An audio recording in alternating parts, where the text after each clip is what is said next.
Live. Okay. So wanted to acknowledge the yard site tomorrow night of Robin Goldman, Reza Bat Tzvi, I think it was. Yeah, that I think it was Tzvi Yaakov. Okay. So our Neshama Shalom Leah, and we should do some good learning in her merit.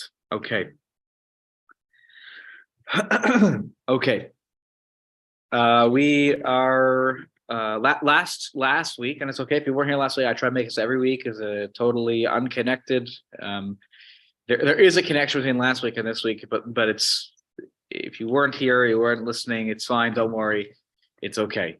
Last week we spoke about the first chapter in Tehillim, which really spoke about the individual person and David HaMelech's goal, as it were, you might say, for that individual person, how we should view our life, our goals. We talked about the path of the happy is to meditate in the Torah, and it's not to follow the scorners, the scoffers, the people, the arrogant who are going to lead us astray. But we want to carve our own path, because ultimately, following the path of Torah is how you end up on the derech of the tzaddikim, right? The person who was just a pashat yid, who was a very simple person, turns out to be a tzaddik when they live such a life and follow such a path. And it's really a message for anyone and everyone, right? It's the average person who got David HaMelech is speaking to. I mentioned last week that this is that chapter is often utilized at a funeral. And we understood why, because this is the story of all good people, is that they're just at the core, they're just a person trying to do the right thing. Yeah, we all make mistakes, but ultimately, if we know where our goal is, the GPS has the final destination. We may take wrong turns, but ultimately, life will always recalculate if we know where we're going in the right direction, right path. I actually recall that metaphor was used by Rabbi Sachs, Zechrono Livracha, to a rabbinical student many years ago, that I don't know what to do. Is this the right path? And then he's like, you just have to figure out what you want for yourself. How you get there, not so clear, but it's like a GPS, right? You know where the final destination, take a wrong turn, so you recalculate. You'll get there if you have the vision. So same thing here. If we have a vision of how we want to live, if we make mistakes, we're going to be okay. Now, so that background in mind of Psalm 1, we're tonight going to talk about chapter 2 of Tehillim. Now, the reason I decided to do chapter 2 after having studied chapter 1 is because there's a question in the Gemara about whether or not these are all actually just one big chapter. We know, we open up a book of Tehillim, Psalms is 150 chapters. And I think Chazal were aware of that as well, but there is at least a question whether it was 149, not 150. So I want to take a look at the first source from Brachot, Masechet Brachot, Daf Tet Amud Bet. So we have here a discussion about how at the end of the Shemona Esrei, there's a little pasuk we say, there's a pasuk we say about Hashem, that Hashem is my rock. Right, and what is it again? Hilu Ratzon should be your will. Imrefi, the words of my mouth. Right, it's a nice flowery statement we're making at the end of the Shemona Esrei, and the Gemara says, "Well, why do we do this?" And the answer, let's take a look at the Gemara now. Take a look at source number 1. Okay, Rabbi Yehuda, the son of Rabbi Shimon, will read in English just for the sake of time. Rabbi Yehuda, the son of Shimon ben Pazi, said, this verse that I just recited for you is recited after the 18 blessings, after the Shemona Esrei. I want to pass this one down. Thank you. This is recited after the Shemona Esrei because David HaMelech, only said this verse after 18 chapters. At the end of 18 chapters of Tehillim, he writes this pasuk that they may the words Hilu Ratzon Imei, the words Hilu Ratzon Imei Hegyon, right, and then my meditations. From my heart should be in front of you. Suri v'goli, my rock and my redeemer. So David HaMelech said this after 18 chapters. So after 18 blessings, we say this. Therefore, therefore the sage is instituted to recite it after 18 blessings of the Amidah. So the Gemara asks the question: what? 18? Even in the Aramaic, it's great. Hani shmonesrei, chasrei habyan.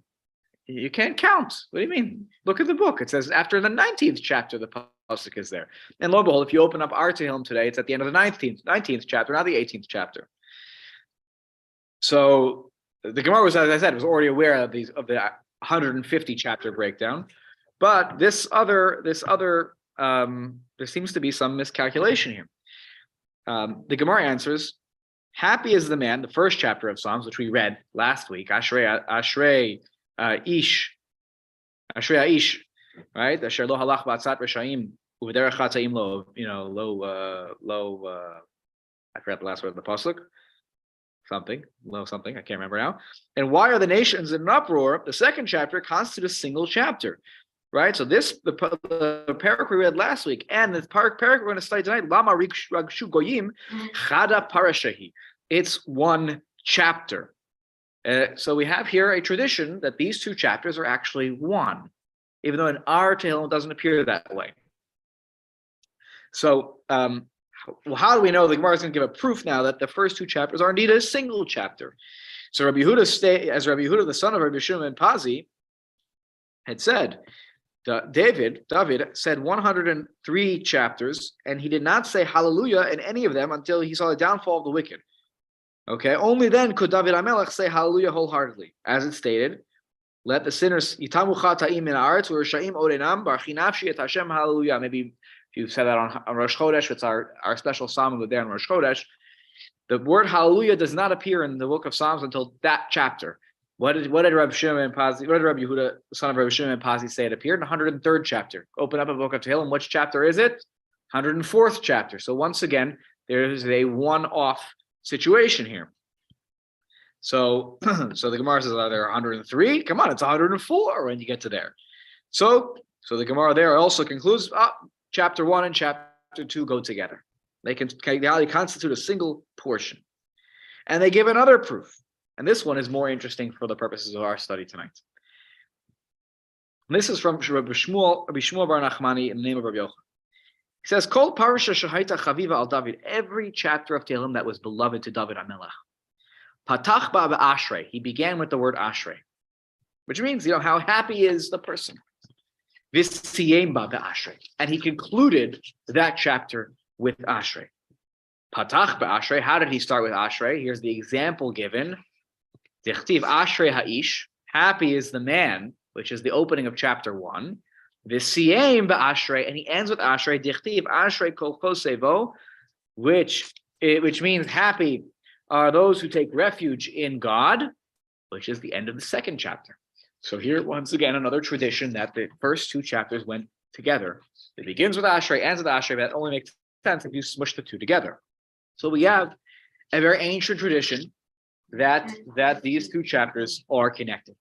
So with that background information, and we are going to now explore chapter 2 on its own for a moment, and then I want to make a connection between the two chapters because they are very tightly connected if you really take a look closely at them, though on the surface may not initially strike us as to why they're connected. Jim, I see you want to say something. You're not convinced. Good. You're not convinced. If you were convinced, you wouldn't have come tonight. That's the point. I have to keep you coming back. So yes, let's take a look. Let's take a look. It's good. And by the way, when you read a Gemara like that, you should scratch your head and say, just because it's 1 and 2 and Ashrei, it's very cute, but cute isn't going to cut it. You have to give me some real meat as to why they're connected here. Okay, now let's just study chapter 2 here. So there are 12 verses. I'm going to read them again, maybe a little bit in Hebrew and mostly in English. And then we're going to see that there are really 4 parts to this psalm in terms of how things are broken down, who's speaking to whom. I think there are 4 parts here. So, chapter 2 begins. Lama rakshu goyim uleumim yegu rik. Why do the nations of the world, right, Why are they assembling? And why are they plotting things that are reek? Rake means empty. It's vain, nothing. They're trying to plot. What are they plotting? What are the nations of the world plotting? Yityatzvu malchei eretz v'roznim nostu yachad al Hashem ve'al meshicho. They're plotting. What are they doing? Right? Malchei eretz, the kings of the lands, should stand. Yitzavim like atem nitzavim. Yityatzvu. So they should take their stand. And Veroznin Nostu Yachad, regions intrigued together. And what are they doing? They're doing this Al Hashem. They're coming together against God, Ve'al Meshicho, and on his anointed one. Who is the anointed one? So you might even say it's David HaMelech himself. You could pan out a little bit and say the Jewish people. You could say it's referring himself to David HaMelech himself. Absolutely a possibility. But you could also say this is a reference to the Jewish people as a whole. And the nations of the world in this psalm, David HaMelech is reflecting, are taking aim at God and his anointed one. Okay. Let's keep going. Verse 3. Ninatka et mosrotemo, v'nashlicha mimenu avotemo. Let us, what are they saying? Let us break the cords of their yoke, right? Natake is to cut, like cutting a cord, right? V'nashlicha mimenu avotemo, and shake off their ropes from us. They feel that the Jewish people, you tell me if this sounds familiar, they feel like the Jewish people have shackled them in ropes. This is what they're claiming. The nations of the world are claiming that they feel shackled. They're going to shake their ropes from us. That the Jewish people, God, unclear exactly who that point is aimed at, but they feel that they're tied with a cord around them that is weighing them down like a yoke, right? Not like an egg yolk, but a yoke that's sort of on the back of like an animal. So they want that off. This is their attitude. Now, Pasuk Dal, we have a shift. Yoshev Bashamayim Yitzchak. What's happening in up on high while this is happening? Hashem's laughing at them. It's like, he's like, what are you guys doing here? This is ridiculous. Adoshem Yilag Lamo. God is mocking them. La'ag means to mock. God is mocking them. You with the crazy plans, you're trying to overthrow me and the Jewish people. What he's laughing at them. So again, the first three verses is an attempt of the nations to rebel against God and his anointed. Now we have God's reaction to this. Az yidaber elemo ve'apo v'charono yivahalemo. That God speaks to them be'apo in his anger. And in his rage, right, b'charono, yivahalemo, he is terrifying them, right? So it's like a bad cycle. They're trying to rebel, and God's only taking it out further on them. V'ani, now we get the author's perspective. V'ani nisachti malki al Tzion har kodshi. Sorry, no, this is still God. Sorry. This is now God, as it were, saying, but I have installed, I have placed, nasachti, I have, nasech is to like, like a nisul chamaim is to like pour. When they would anoint a king, they would pour oil literally over the king. So he says, I have already anointed my king, al Tzion har kodshi, on Tzion, right, my holy mountain. So this again could be a reference to David HaMelech. Right? Again, or could be more generally to the Jewish people, though here with the idea of Tzion, which is really a reference to Jerusalem. David HaMelech is the one who kind of really moves things to Yerushalayim to be the center focus of the Jewish people. So again, probably talking about David HaMelech, but maybe you could say this is more general about the Jewish people. Asapra. Asapra el chok Hashem amar elai b'ni ata. Ani hayom yelidaticha. Let me tell of the decree that God said to me. Now this sounds like we're getting the perspective of the author, right? That that God said to me, "You are my son, Bini Ata." Now, this probably sounds like a David HaMelech reference. He's referring to himself. Va'ani hayom yalid, and I have fathered you this day. And this is what God is saying, right, to me, the king. Sha'al mimeni, excuse me, ve'etna goyim nachalatecha. Ask it of me, and I will make the nations your domain. Meaning, this again is what God is saying to the king. Like, you want to give David HaMelech? You tell me. What's the word? You give me the signal. I make them part of your inheritance. V'achuzatcha afsei aretz, and your achuzah, meaning your holdings in the land, are afsei aretz.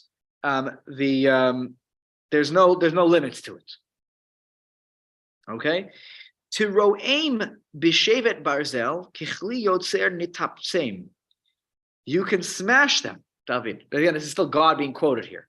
You can smash them with an iron stick. Almost shevet is like a stick. They write mace. Okay, I don't know what a mace is. Is that a stick also? Shevet is like. I thought it's those metal things that kings hold up.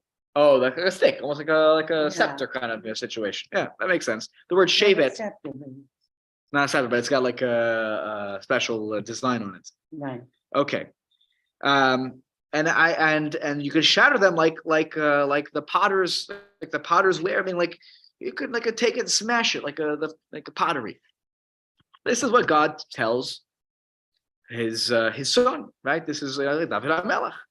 Ve'ata. Now, Ve'ata melachim haskilu. Now, the author here, let's get David HaMelech. Now he starts talking to the nations of the world, the kings of the world. Ve'ata melachim haskilu. Listen, kings, smarten up. Use seichel. Use your brain. Hivasru shoftei aretz. Accept that there is discipline. Shoftei aretz. That there's justice in this world. Right? And he says to them, Ivdu et Hashem b'yira. Now, it sounds like actually a different phrase that we sometimes say with not b'yira. We say, there's another phrase, Ivdu et Hashem b'simcha. Right? Here, it's Ivdu et Hashem b'yira. Okay, at least you don't have to be joyous and dancing around and praising God. But at the very least, you should have awe for God. Right? Ivdu et Hashem b'yira. Serve God in awe. V'gilu b'ra'ada. And you know what at least you should do? You should, tremble, right, with some fright. Like you should be shaking a little bit. Like you shouldn't be so cocky and overconfident that I'm going to just challenge God. Like you should have a much more respect for God than your attitude. Nashku var pen enaf v'tovdu derech ki yiv'ar kim'at apo. He says, Nashku bar, meaning pay homage in good faith, right? Lest he be angered. Penya enough. Okay, be kind to God, right? I'm not asking you here to come and give a korban and pay homage, be respectful. V'tovdu derech, your way is doomed. It's lost. Tovdu derech, your way is lost. Ki yiv'ar kimat apo, because in a mere second, God can consume you in his anger. So smarten up, use seichel, use your brain. And he ends here on a very interesting, he's been very kind of being rough on them a little bit, kind of giving it to them straight. And he ends with Ashrei kol chosevo. Till now he was saying how to avoid the bad. And the one last line and one last word of advice he seems to have for the malachim of the world, the other kings of the other nations. He says, happy are those who take refuge in God, right? That's when you really trust in God, you put your faith in God, you take refuge in God. That's the kind of person that's a happy person. Now, that's already a step forward, right? Ashrei is different than, shaking your boots a little bit, have a little more respect, avoid God's anger, not just avoid God's anger, but one last piece of advice. Ashrei kol chosevo, if you take refuge in God, you'll actually find that there's happiness in that experience. So this is the chapter, and Jim is probably thinking still in his head, like, I don't see it, Klinger. Like, there's no connection 1 and 2, and that's okay. We don't have to see it yet right now. What is the biggest difference you might actually notice between the two? between the first chapter and the second chapter. In terms of even just who was the focus of this? The nation. Yeah, it's a very different focus. With the first chapter was all about the individual. Ashrei Ha'ish, the person. Here, Lama Rogshu Goyim, Umim, nations. We're talking to and if we are talking to some individuals, what individuals are these? The kings, right? People who oversee whole nations. So yes, they might be individuals in some sense, though they're not actually addressed in the individual, they're addressed as a group themselves. We see here a much more global perspective as opposed to the individual perspective. What else maybe see some differences, or maybe even some things we might see the same? It's like some thematic themes that are. I see something else. Yeah, what do you see? If you ever heard Handel's Messiah, Yeah. who takes part of Psalm and he turns it into a Christological kind of way of looking at things. Uh-huh. So I'm reading this and I can kind of understand how they interpreted this way. I have fathered you this day. Right. So that's exactly right. Really? So here, right, obviously, we don't believe that David HaMelech was literally the child of God, right? It's a metaphorical in the sense that he is, he is the king of his nation, and so there is a father-son like relationship. Again, that's also if you take the Jewish people as a whole, with God, But certainly. sort of make understand. Yeah, you could look. But the favorite example of those who want to see it from that perspective. If you go to Isaiah chapter 53, Yeshayahu Nun Gimel, they'll go Nun Gimel now, around 52 or 53. You remember? I think it's 53. That's the famous one. And you open it up and you say, "Oh, this is exactly what that is the chapter they'll open to you." The important thing, if you're ever approached, by anybody who's trying to convince you, you should tell them to read the context of the whole parak. To understand, but yes, you could certainly see how someone can take this and finagle it in a particular way. Okay, take a look at source number 3 here. This is again this borrowing from Rav Avi Baumel, writes on the Yeshiva Har Etzion website, and he breaks down, as we kind of did. There are 4 steps here to this psalm. Number 1, there's a formation of rebellion. He says he led by the kings of the land. Okay, what was the next part? We saw the response of God, the King of all kings, who is laughing, who's mocking them, who's kind of scoffing at their attempt to come together. Then the Melech Malchei Malchim, right? God addresses the King of Israel, right? So he sees it in a very much a personal way, David HaMelech. Right? He's addressing him. You're totally in charge. Don't worry about these guys, right? Because it could look threatening, by the way, to David HaMelech, right? When the nations of the world try to team up on it against him. So that could be a very threatening position to find yourself in. And lastly, what's the response of the poet of David HaMelech to the kings of the land? Okay, so that's how we kind of frame that, and that he has a similar read to how we, I think, broke it down. Now, take a look at the next box, number 4. So the milah mancha, which means the leading word, the word that we should be focusing our attention on in that chapter, was what? The shoresh, at least, the root of which word? He says here the word king, right? Melech is a frequent word in this chapter. I didn't actually go back and count how many times, but you can do this pen doesn't work. You can do, it works out. You can do a quick count, and you'll get a few here. I'm just quickly on my own page here, circling a few times that I see it appear here. And even when it doesn't appear, they are the subject of much of what's going on here. So that characterizes the essence of the psalm. In contrast to Perek Aleph, Psalm 1, which he argued, centered on the Ish, on the common man. The poem revolves around the aristocracy. Instead of the concluding verse commenting that the path of regular evil people, leads to ruination, as we saw at the end of chapter 1, Psalm 2 closes with the thought that the evil ways of the great kings will ultimately lead to their demise. So we have here a thematic connection, right? That each psalm ends with this idea that individuals, evil individuals, will ultimately not end the story well. And here, the kings of the evil kings who are leading the nations in a rebellion against God also will not end in a very positive way. If we take the last verse from each psalm, we can in fact construct a chiastic structure, which sometimes, I'm saying this, which sometimes when I hear different shiurim given about chiastic structures in certain sections of Tanakh. By the way, for example, if you ever love listening to Rabbi David Foreman, I don't know if you have Aleph Beta, you ever heard him live in person, he's phenomenal. He's great at finding chiastic structures and stories. Now, one of my questions that I would have for him if I had time to just sit and talk to him and, debate, talk, what would be in a biblical story, finding a chiastic structure, how much stock can we put in that? Now, he'll tell me, I think his answer would be like, we can put a lot into it because God writes in a certain way. But when you're dealing here with Tehillim, you're dealing with a poem. That is literally one of the literary tools you have at your disposal is a chiastic structure. It's a poem. You are actually looking to create more depth than just the words. So when he talks here about a chiastic structure, I think there's a lot more to it when you're talking about a poem like Tehillim. What is it?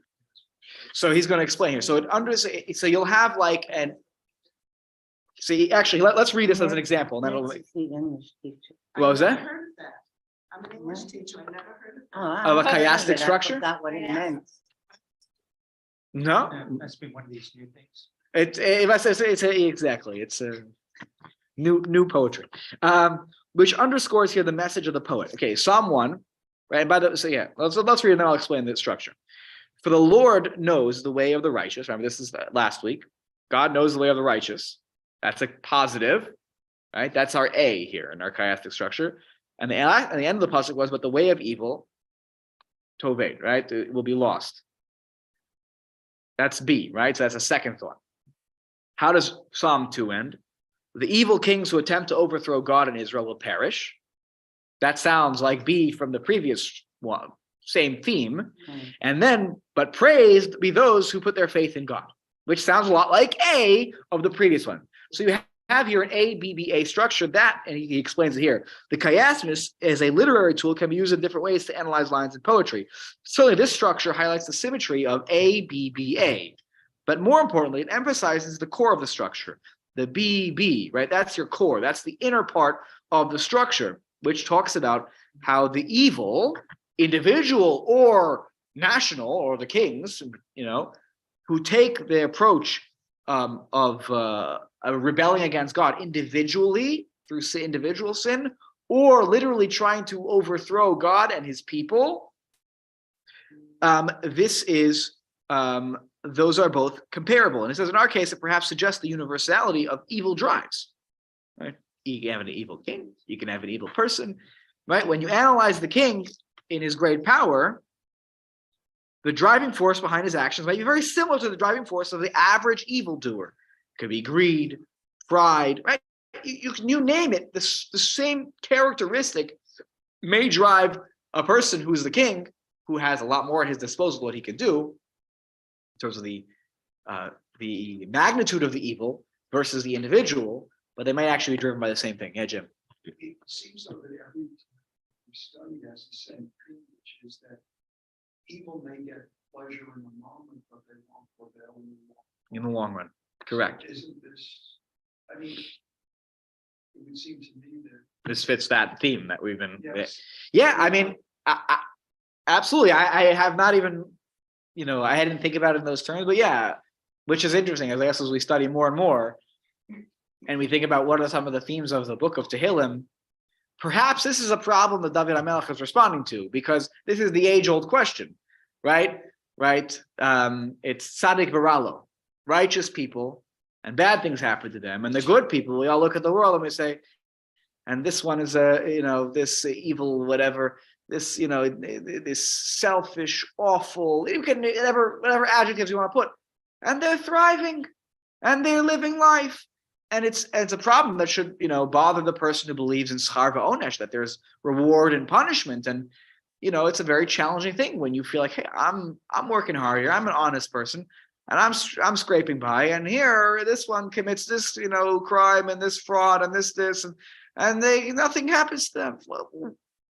So I doubt that's a new problem, right? I would imagine that David HaMelech probably, witnessed such things too, that people in those days struggle with that problem too. The Gemara talks about that in Brachot, actually, I think it's on Daf Zayin, if I'm not mistaken, where the Gemara basically puts in, sees the story of Moshe asking for forgiveness for the sin of the golden calf, and he asked God to reveal himself. It really, he was, and God says, you can't only see the Torah text says you can only see my back. Why do you mean you can't see my face? You can't see my face. You can only see my back. What does the face represent? So one of the answers in the Gemara is it represents the answer to that question. Like, you can't understand everything. You can't see the whole picture. You can see the back. You can get a glimpse. But you can't see the whole picture, Moshe, about why certain things happen in the world that seem like they are unfair, that they are, unjust. And that's the Gemara's answer to the question of Tzaddik Ralo. Our tradition is we don't have an answer. If you can have an answer, great. It's not our tradition, actually. Our tradition is throw your hands up in the air and say, God only knows. We can't see God's face. We can only see the back. Okay, good. So now we start to see some connections here between the two Psalms, but we're going to make it even tighter, and hopefully in doing so, have a greater understanding of Psalm 2. So is this chiastic structure something that is seen in other Psalms? I am sure. I am not saying this with hard evidence, but I would not be surprised one bit if in Tehillim there are more such structures to various Psalms, even within a Psalm. So King David composed them, obviously not labeling it a chiastic structure, Yeah, but he was composing them to be able to drive home a point. I think so, right? And I think that ABBA structure, it may be less about that there was like here's a poetry class and here's how it may be that like you want the substance to be in the middle, right? Which, and once you get the point on the ends, I want you to have like a real good takeaway message, right? We tend to remember the things that are beginnings and the ends of things, psychology studies. And so he wants to end with a happy thing and a positive thing and start with a positive. So that goes back to the Gemara. Remember the Gemara said, any chapter that David HaMelech really loved started with an Ashrei and ends with an Ashrei, right? That there's a certain idea that Ashrei as a bookend really tells you what David HaMelech thought about this topic. Okay, let's take a look at source number 5. Now we're talking a lot about David HaMelech, and it's undoubtedly true that David HaMelech, when he composes Tehillim, is talking to the average person, right? That's who this is, I assume, written for, the Hamonam, the vast nation of the Jewish people. But if you are the people, what do you talk about when you think about David HaMelech? You talk about an individual, you talk about his government, you talk about his the court of David HaMelech, right? The palace. We're talking about, what's going on there. And in many ways, what's going on there is going to matter to the people also, right? So as much as David HaMelech is thinking about the people, he also understands that the people are looking to him for guidance. And during David HaMelech's life, we see the ups and downs of David HaMelech attached to the people.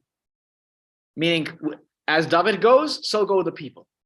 When David has his highs, people have their high, right? When David has his lows, the people kind of turn away from David a little bit, and there's some infighting. Okay, so I just picked randomly, not randomly, I cherry picked a little bit here. Chapter 8 from the second book of Shmuel. We're just going to read this in Hebrew. I want to give you a sense here. Here, David goes to war with the Plishtim, the Philistines. Sometime afterward, David attacked the Philistines and subdued them. And David took Meteg Ha'ama from the Plishtim. Okay. Bottom line, he's having a war here. He also defeated the Moabites. He made them lie down on the ground and he measured them off of the cord. He measured out 2 lengths of cord, and so I don't know why it's got cut off here, so on and so forth. And then the Moabites became tributary vassals of David. So David's like, kind of really in charge here a little bit in the world. He's made a little, a little territorial gain, it sounds like, almost. And people are paying tribute, right? That's they're paying taxes essentially. They see themselves as under David, even though they're not the Jewish people. David defeated Hadadezer, the son of Rehov, king of Tzova, who was then on his way to restore his monument at the Euphrates River. David captured 1,700 horsemen, 20,000 foot soldiers of his force. David hamstrung all the chariot horses except for 100, which he retained. And when Aram Damesek came to the aid of Hadadezer, from Tzova, David struck down 22,000 of the Arameans. David stationed garrisons at Aram of Damascus, and the Arameans became tributary vassals of David. Again, they're paying taxes now to the Jewish people. The Lord gave David victory wherever he went. Vayikach David, right? So this is, he's like, then Hebrew, Vayosha Hashem et David b'chol asher halach. He was in total control. Pasuk Zion, verse 7. David took the gold shields carried by Hadadezer, and he brought them to Yerushalayim by the servants of Hadadezer, and he brought them to Yerushalayim. And from there, he took a lot of silver, copper. And then when Toi Melech, King Toi of Hamat, he heard that David had defeated the entire army of Hadadezer. So he sent his son to David to greet him and congratulate him on his military victory. And they brought him silver, gold, and copper. David HaMelech's really in charge here, right? Look, the Jewish people are not to be messed with at this point. Verse 11, Pasuk Aleph. Gam otam hikdish HaMelech David laHashem. And God, he took those donations and he dedicates them to God. Along with all the other silver and gold that it was dedicated from the other nations he conquered. From Edom and Moab and Ammon and the Plishtim and the Ammon. He's conquering everybody. Life's good. Take a look now at the end of verse 14. Again, you have this phrase here, Vayosha Hashem et David b'chol asher halach. Wherever David went, God was basically clearing the path for him. Vayimloch David al kol Yisrael. David was the king over all of Israel. This is how after this story, we're told he's the king over all of Israel. Meaning, I think the Jewish people were doing good. David's doing good. The people like him. High approval ratings. We're good. It's great. He's the best king ever. What did David do? He did good by everybody. He did righteous acts of justice and righteousness for his whole nation. David's going well. David's doing well. The people are doing well. Take a look at the next source number 6. I'm not sure. There's I gotta talk to Sharon. I think our printer here in the in the office is creating a blank line across that juncture. Okay, it doesn't say 6 because I think it was cut there. Anyways, it says once we establish a connection between the two psalms, showing that the condition of the common man is in consonance with that of the king, we may begin to compare the former to the latter. To King David composing in his court, the common man was his audiences, but in the villages and towns, the court of King David was the talk. What do people talk about when they go home after whether it's after shul or after a long day of work?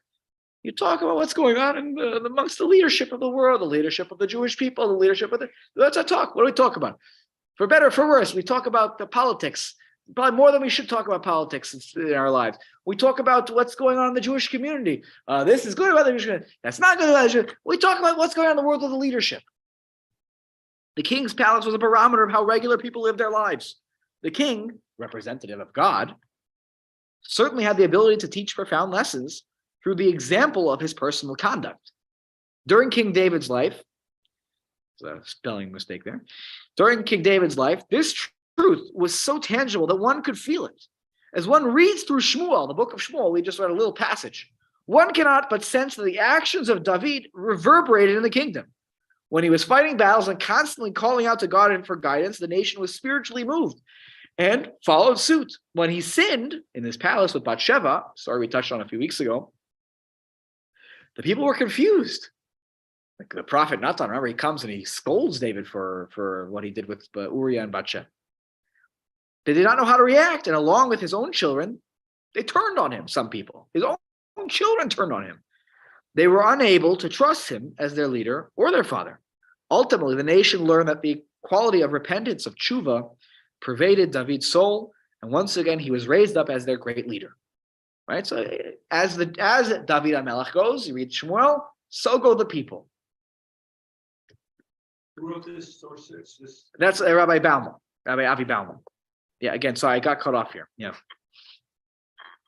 Okay, so take a look at actually the next thing he writes here that I copied over into the source sheet, source number 7.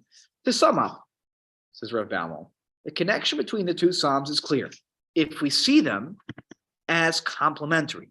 The first aims to dictate to the common man, the Ish, how to live his life, how to repel the evil people in his midst, right? How do you deal with that struggle when they're, meditate in the Torah, stay in the Torah lane, right? You'll be okay. That's the way to deal with the challenges of the world out there that is trying to pull us in different directions to make bad choices. The second one brings the message back to the royal chambers. Evil can exist and flourish at the top, just as it does in the small towns, just the individuals.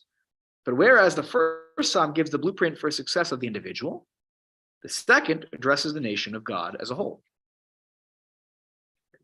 So for a moment here, I just want to, pan out for a second. If you think about the psalm again, right? You want to look at it if you want back to the beginning. What happens? First, we become aware, and David felt this in his life, by the way. He dealt with plenty of enemies. He became aware of the other nations not being such big fans of the Jewish people, right? Of God's people. Right? And there's a rebellion against God's people, the ways of the Jewish people, the strange ways of the Jewish people. It's foreign. We got to do something about this. Pause. What's going on up in Shamayim? God's laughing. They're not in control. They think they're in control. They have no control. I'm in control. What does he then do? God goes to the king of Israel, to David HaMelech. But he goes to the Jewish people, to the leaders of the Jewish people, and says, look, you can probably hear some stuff out there. They don't like you. They're trying to plot against you. Don't worry. You're in total control. Remember what does God say? He says, if you want, you ask David, I give it all to your hands. By the way, we just read that chapter in Samuel. This one he conquered, that one he conquered, this one he conquered. No one. It's all yours. Whatever you want, say the word. And once God gives us the confidence, the leader, the king, the confidence to say, we'll be okay. We need to stand up for who we are, right? We need to defend ourselves, defend our land. But we know that we have God behind us. Presumably, this is something that he would then share with the people. Right? This kind of connects to the Psalm 1, which is follow the ways of God.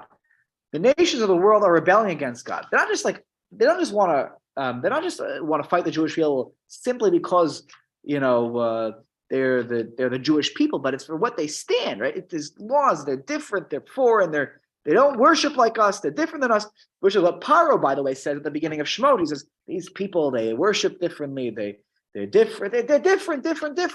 Don't trust them. If we ever get into a war, they're going to jump ship and they're going to join the other team. Same thing here in the sense that they're rebelling against God. How do you rebel against God? His Torah, his ways, his laws, and his people. It's not just about us. It's a rebellion against God. And once we don't understand, okay, all we need to do is follow God's ways. And the king, the leaders of the Jewish people, the leader of the Jewish people is showing with his own actions. This is how we lead. We follow God's instructions. We follow God's Torah. We don't get intimidated by others. How many stories do we all know? Right? I know stories from my own grandparents. How many of us know stories, in the Shoah of little ways of rebellion against what was happening? By how I'm going to do this mitzvah in the middle of the concentration camp. There's a story I came across recently. Somebody built a sukkah, like a minimally kosher sukkah in the back of a barracks or something like that in Auschwitz. And they sat in the sukkah, makeshift. You can make a sukkah. If you learn Masechet Sukkah, you can make a sukkah that's like, the height of this table, and you can crouch in it. I'm going to do it. And there's that story of the shofar that was in Auschwitz. It's in the museum here in New York. I know at KJ, when I was teaching at Ramaz, they brought it to davening one morning for the kids at Ramaz. And it was in this briefcase and whatever. It was donated to this museum by the family. But people, how do we defy? By being Jewish, by doing things that our tradition is all about. That's how the Jewish people have always been defiant in saying, you want to attack me? I'm still going to be Jewish, and I'm going to be proud of it. This is what this is talking about. And ultimately, at the end, David HaMelech, because of his position, is able to have the ear of the other nations of the world and say, look, we're going to defend ourselves. We're going to be who we are. Let me give you a piece of advice. You want to fight? We'll fight, basically. Right? Tzva Haganah Yisrael. We're the Israeli Defense Forces. We're not the aggressor. We'll defend ourselves. Right? The response of the poet is, I'm giving you guys advice, nations of the world. Understand, God could take you out in a second. I'm giving you advice. If you want it to be good, right? Ultimately, you need to be, sort of pay homage to God. If you want to even take it further, right? Even do it Hashem b'yira. Serve God with yira, with awe. Be cautious. You should tremble a little bit. If you're kind, you're nice. You don't. You're respectful of God's ways. You'll be okay. And the end, he says, "Ashrei kol chosei ba." And if you want to be happy, happy are the ones who are really trusting in God and take refuge in Him. We take refuge in Him. That's why we're Ashrei. That's why we're able to say that. Now, with that in mind, right, this idea of like how this is all kind of coming together, take a look at source number 8. This is from Sefer Bamidbar. The Jews had just fought a war against Midian. But the story goes back further. You remember Parshat Balak was a prophet named Bilam. He's a prophet of the nations. Balak, the king of Moab, he successfully hires him and says, I want you, this man, a special man of God, to curse those Jewish people. They're a big threat to us.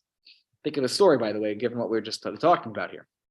Every time Bilam tries to open his mouth, blessings come out of his mouth. Every time he tries to curse, a blessing comes out. To the point, he says to Balak, look, I can't help you. God's totally in control here, right? And he even says to him, like, you got to lay off. What happens, though? The Jews later, at some point, they have a war with Midian, sort of a neighboring nation. They successfully win this war.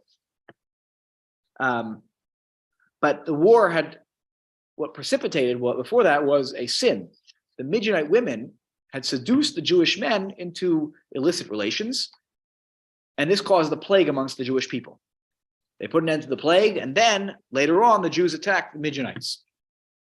Take a look at the verses now. Moshe became angry, verse 14, with the commanders of the army, the officers of the thousands and officers of the hundreds, who came back from a military campaign. Moshe said to them, turn the page, you have spared every female, yet they are the very ones at the bidding of Bilam induced the Israelites to trespass against God in the matter of Peor, so that God's community was struck by the plague. Right? So he basically tells them, if there are any women who are involved in this sin, they need to be killed. Any women who are not, okay, that's a different story. They can live and they can, we can take them in. What's key here? The pasuk says, Bidvar Bilam. Bilam, who was understood very well that the Jewish people as a whole, it's hard to overcome them. He tried to curse them multiple times and nothing worked. And the Torah clues us in that he involved one more time in trying to take down the Jewish people. And this time he smartened up. This time he said, if you want to get the Jewish people, you have to go after the individuals. You can't try to curse them as a group. Doesn't work. God's got their back. God's protecting them. How do you get through to them? Individual sins. He says to the Midianites, send the women in to seduce them. When God sees this, he'll take it out on the individuals. And what happens? There is a plague that is focused on the individuals, right? That attacks the individuals of the Jewish people. And it's not a plague of sort of the masses. How does this plague end? By an individual coming in and I think this the one with the snake and the nachash, right? Was it which one? What was that? Oh, he takes. Well, correct. Sorry, correct. Pinchas. Thank you. I'm mixing up my plagues. Pinchas comes in and he slays one of them, and this is how it puts the end to that plague. An individual has to come and end that. So it becomes very much individualized. Bilam smartened up. He understood I can't defeat them on a national level. I have to infiltrate them on an individual level. So, what is this? What am I trying to get at with this? Right? As a nation, right? This parak of Tehillim is teaching us that there's an indestructible link between the Jewish people and God. Right? God even says about the king, right? He's my son in that way. And again, more broadly, it's referring also to the Jewish people. There's this comfort that, despite whatever the other nations are trying to do, God is going to protect the Jewish people for eternity. The Jewish people, to this day, still exist. How many empires in history can say that? Very few. Tell me, where's the Romans? Where are the Roman Empire? Where's the great Greek the Seleucid Greeks? They don't exist anymore. The Jewish people are still here. As a people, God protects the Jewish people. This is what this psalm is telling us, and it's something that should give us comfort. And perhaps, to move it to the individual realm, if we only trust and understand that, it would give us more faith and more reason to meditate in God's ways, right? Which is talked about in the first psalm as the way to overcome the temptation of evil. By understanding God's divine providence over us as a nation. It doesn't mean we don't individually suffer and struggle. We can't understand that answer why certain things happen. But it should hopefully give the individual moment to pause and think, wow, God is incredible, wonderful, and I'm going to meditate day and night in God's ways, in God's words in the Torah. Take a look at the last source on your sheet.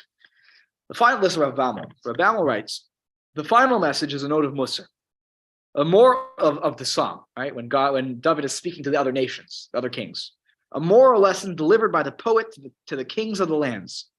And now, kings, understand, learn this lesson, leaders of your lands, serve God with fear, and be joyous in trembling, right? Begilu ada, right? Live your life, but do your thing, but have a little awe of God. The psalm thus concludes on a positive note, suggesting that destruction and oblivion is not the only destiny of the nations. Other nations don't have to have that. Doesn't have to be that's how it always has to be. There has to be war. Nobody wants war. The Jewish people don't want war. We don't want that. David HaMelech says, if you serve God with fear, Ivdu et Hashem b'yira, and not out of the haughty pride, right? If their feelings of joy and happiness are tempted by a subconscious sense of trembling, right? You want to be who you are, but also be cautious and know that God is there, then all may not be lost.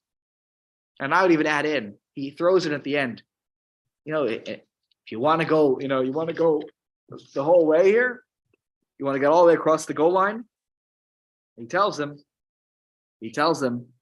Ashrei kol chosebo, right? Happy are those who take refuge in God. You could be who you are, you could be your nation, but if you understand God in this world, God's place in this world, in a way that is in line with God's teachings, right? You'll thrive in some ways. So this is Psalm number 2.